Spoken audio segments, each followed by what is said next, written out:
Hi, a very warm good afternoon to all of you. And let me first thank the UPDA team, UPDIC, particularly Siddharth, and the entire team for providing this platform to all the stakeholders who have gathered here for a common vision of making UP a $1 trillion economy by 2027, and where the defense and aerospace sector is poised to be a major contributor. Don't mind, I'm just reading from my phone. So, yeah. So, I think the ongoing campaigns of Make in India for the world and the local goes global, they have already set the uh, tune for India. They have already set the tone for our country. And if we want to make India fit, if we want India to fit into the global supply chain and export competitiveness, what we think, what in my opinion is needed, is a very multifarious, close-knit, integrated approach between its amongst its prime stakeholders, and these stakeholders include industry, academia, and government.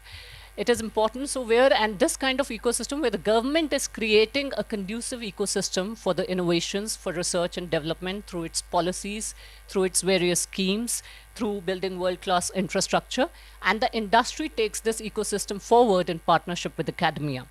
I think it's also because this panel has the stakeholders, the panelists, they represent the different stakeholders. So I think all the three stakeholders are equally important.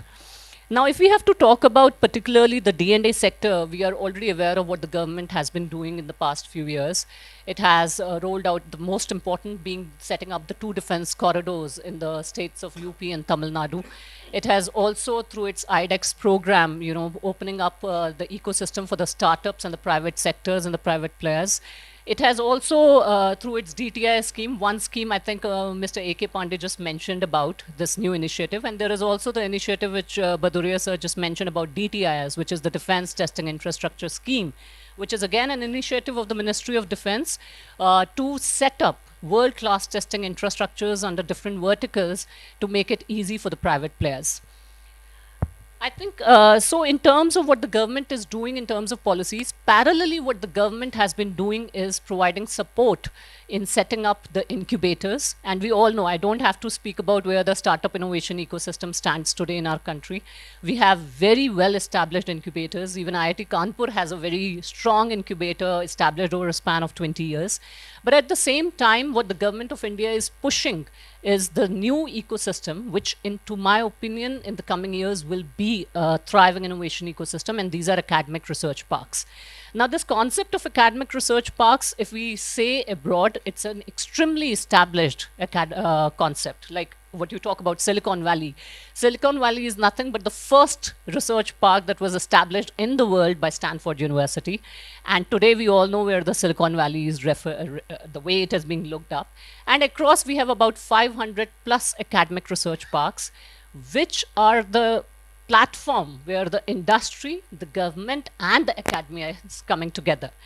And again, as I say, the incubators are primarily for the startups, but the academic research parks are there to take the industry academia partnership to the next level.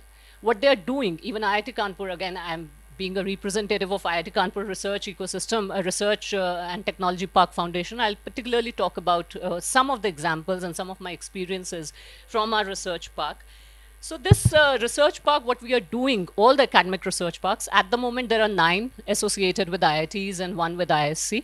And Government of India has already ensured, has already rolled out its support for setting up more such research parks for the new IITs as well.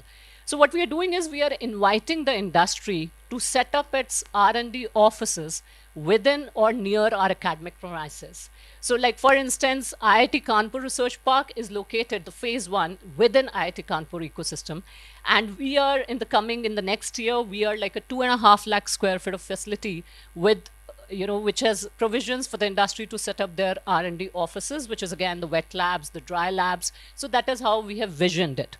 Similarly, you have IIT Madras Research Park, which is flourishing with a huge turnover of 40 crores, maybe 40 crores plus. That is the current thing. And it has all the top-notch industries, not only the Indian, but even the foreign companies that are coming and setting up their bases.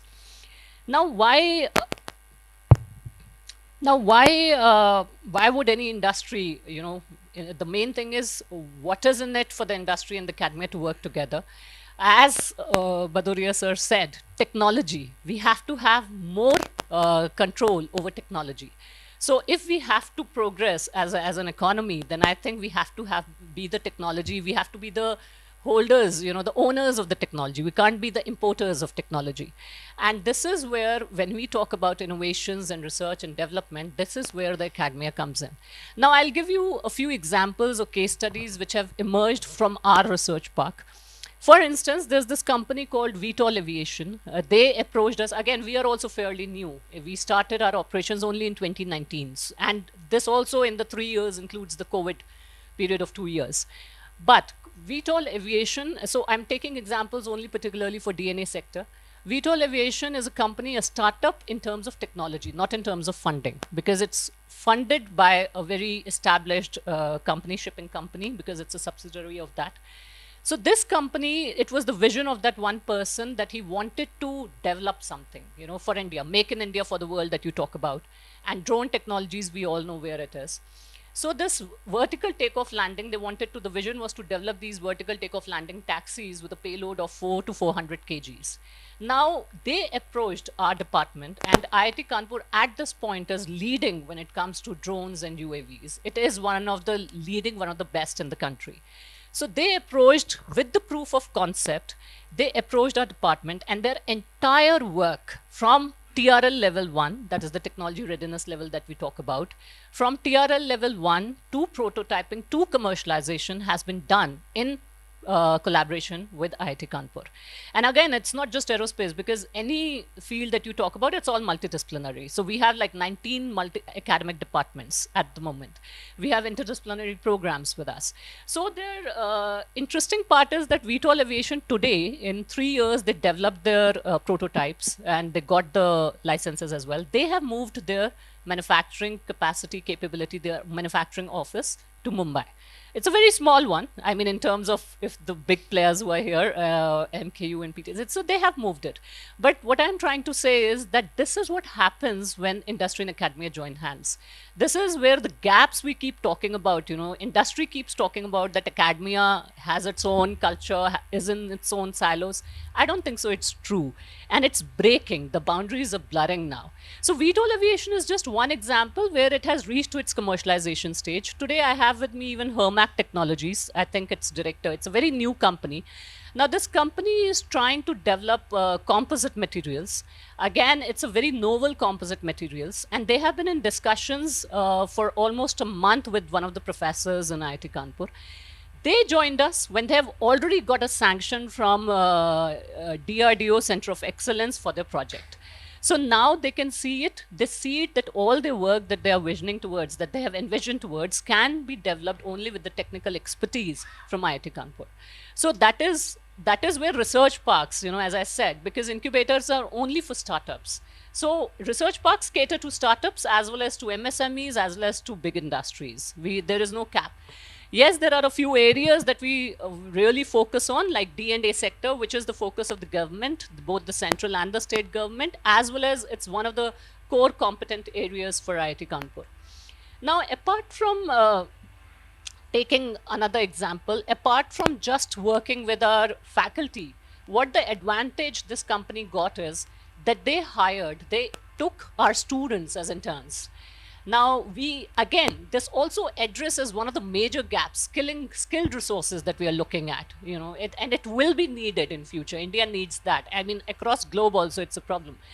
But we have developed, with lot of consideration, also keeping in mind that the student performances are not hindered.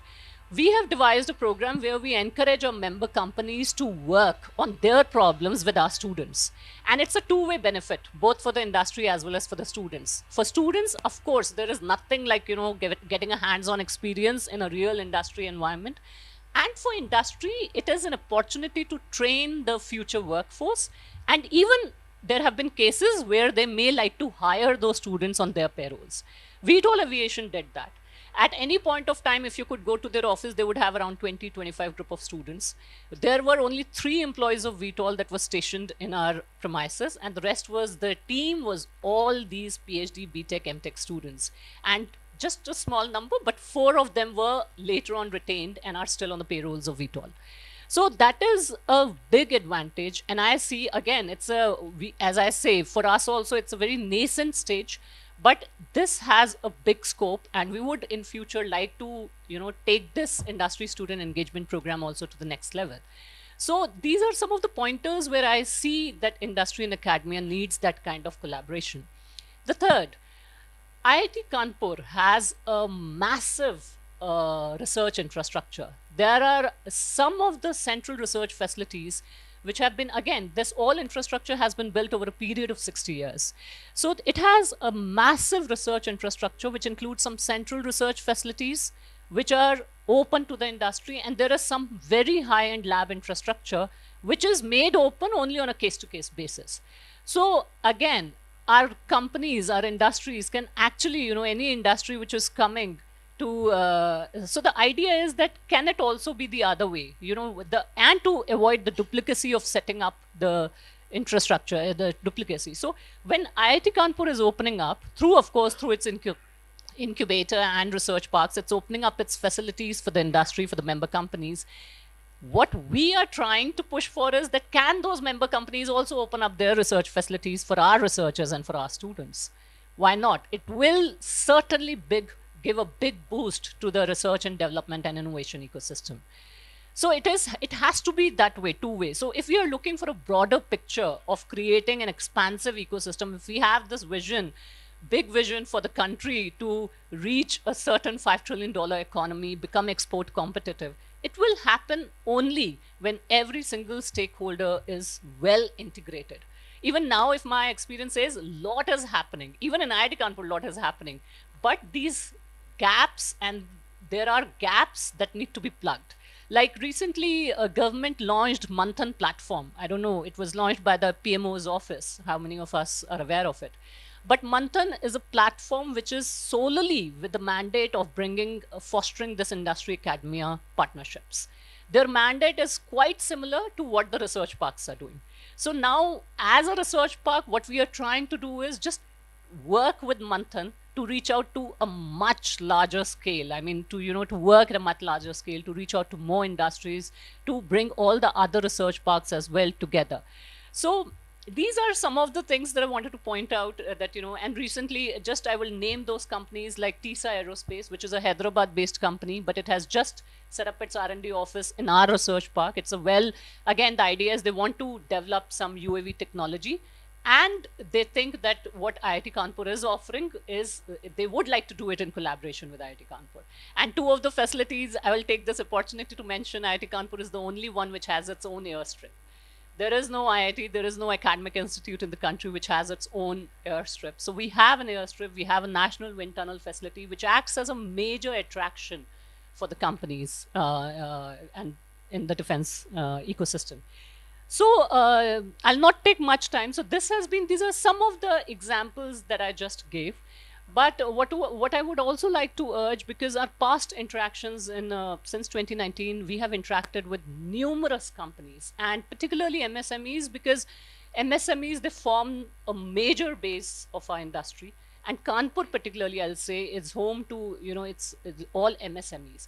What we have also observed is that these MSME companies, they are very keen to collaborate with us. They want to take that, expertise. They want to make use of the technical expertise, but there is a fund crunch. So what they really are not able to do is, because of the lack of the funds.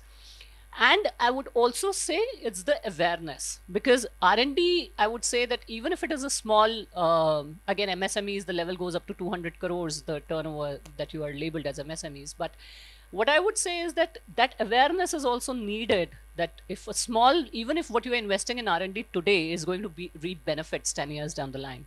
So you have to look at that way, if it is the breakthrough innovations, then it has to be in partnership with academia.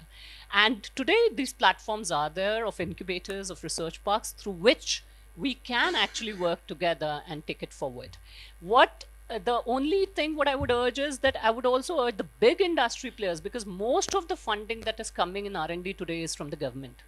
63% of the funding is coming from the government. Even in the startups, it is the government schemes that are putting in a lot of money.